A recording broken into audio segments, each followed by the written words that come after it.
For over 100 years, the structure of world football has been pretty clear.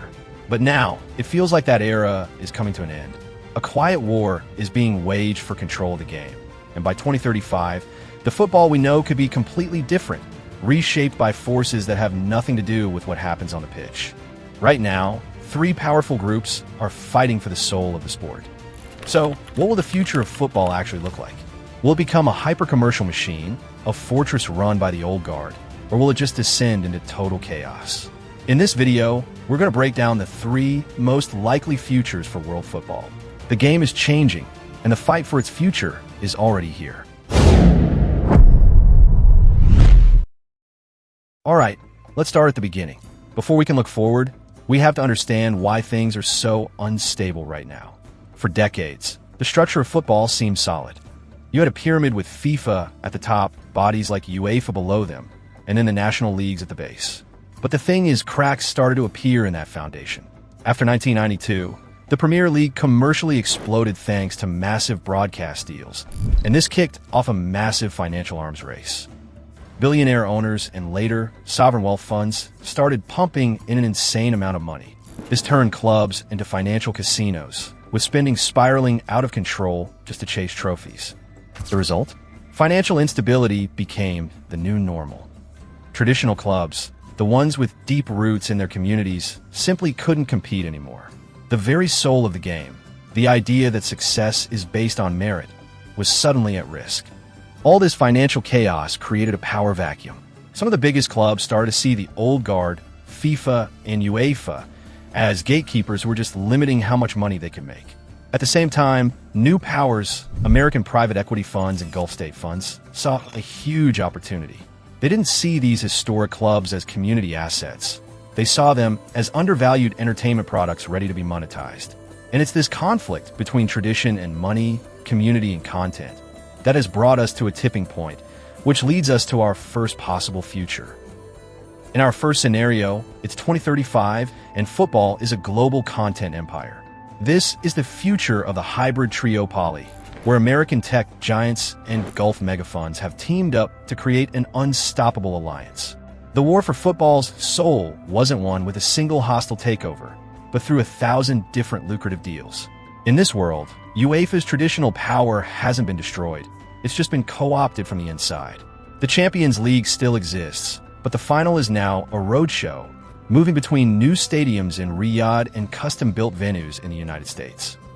Saudi Arabia's Public Investment Fund, PF, and Qatar's QSI, after taking over clubs like Newcastle and PSG, used their infinite money to make themselves indispensable. They didn't just buy players, they bought influence. Hosting the 2034 World Cup was the ultimate proof of this power shift. At the same time, the American tech and private equity firms, which are buying up a huge chunk of the Premier League in the mid-2020s, brought their own playbook. They saw clubs as assets and started monetizing them with ruthless efficiency. Data analytics, multi-club ownership models to move players around easily and year-round, NFL-style branding are now the standard. But the real game changer was the streaming wars. Companies like Apple and Amazon, after testing the waters with the MLS and NFL, went all in on football. The Ballon d'Or is no longer a ceremony. It's an Apple-branded content asset, revealed exclusively on their platform. Big signings are no longer announced at press conferences, but at Silicon Valley tech events, like they're unveiling a new iPhone. Fans now subscribe to streaming bundles, locking them into an ecosystem where they watch games, buy digital merch, and interact all on a single platform.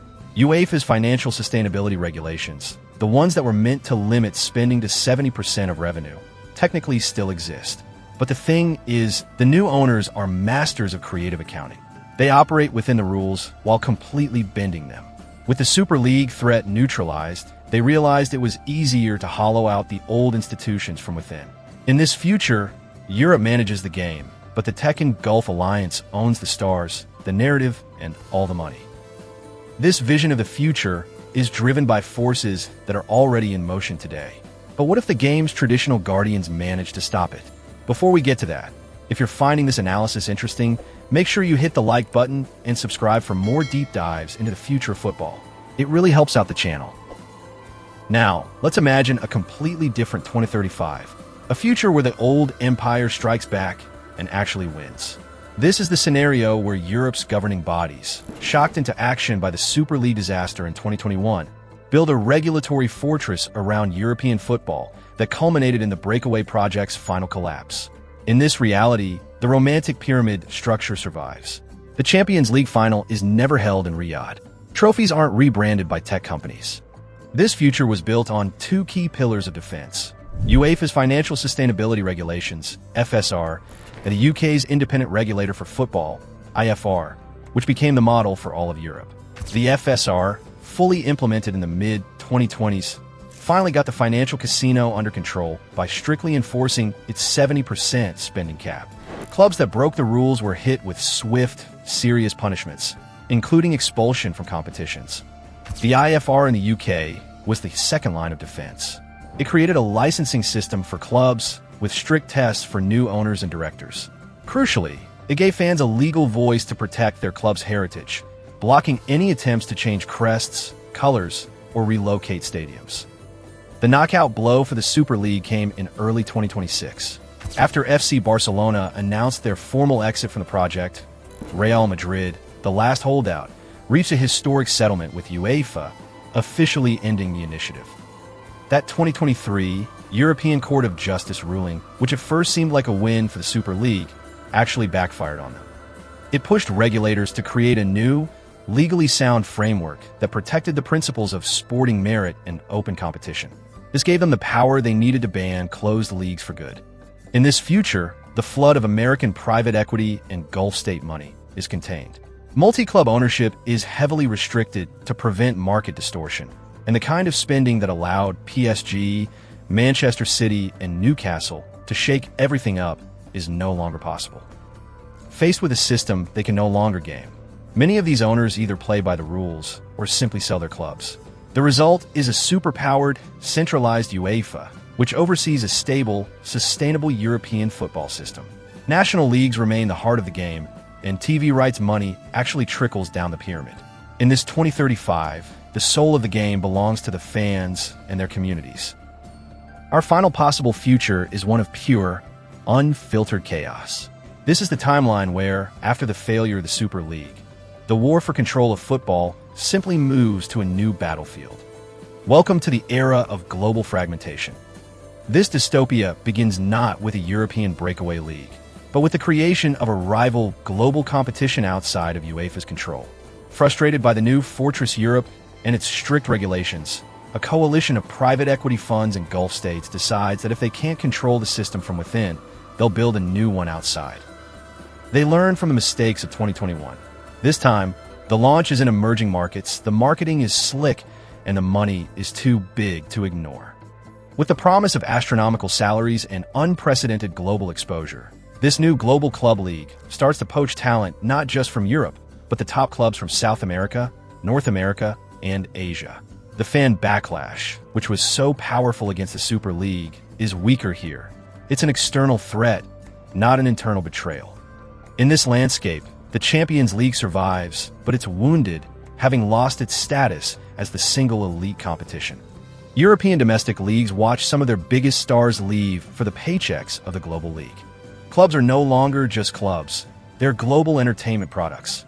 Private equity firms perfect the multi-club model, owning teams on every continent and using them as global brands and soft power tools, operating with no meaningful financial rules. For fans, the experience is a nightmare. Instead of one or two subscriptions, you now have to juggle multiple, expensive streaming packages just to follow your favorite teams and players. Amazon might have the rights to the global league, while Apple has an exclusive deal for a rival American-European Challenge Cup. The Ballon d'Or splits into 3 competing awards. The idea of meritocracy crumbles. The new leagues are closed, with no promotion or relegation, severing the connection between the top and the bottom.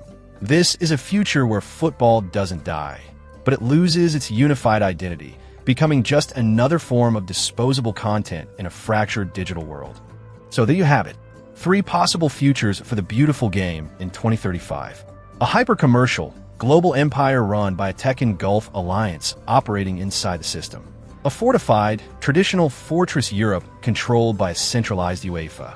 or a descent into global chaos and fragmentation, with multiple league systems competing for talent and attention.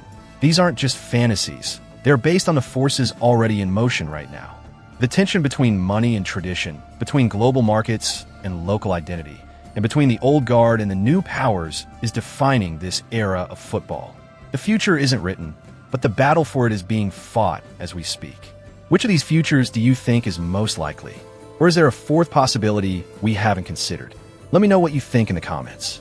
And don't forget to subscribe for more analysis on the future of the game. Thanks for watching.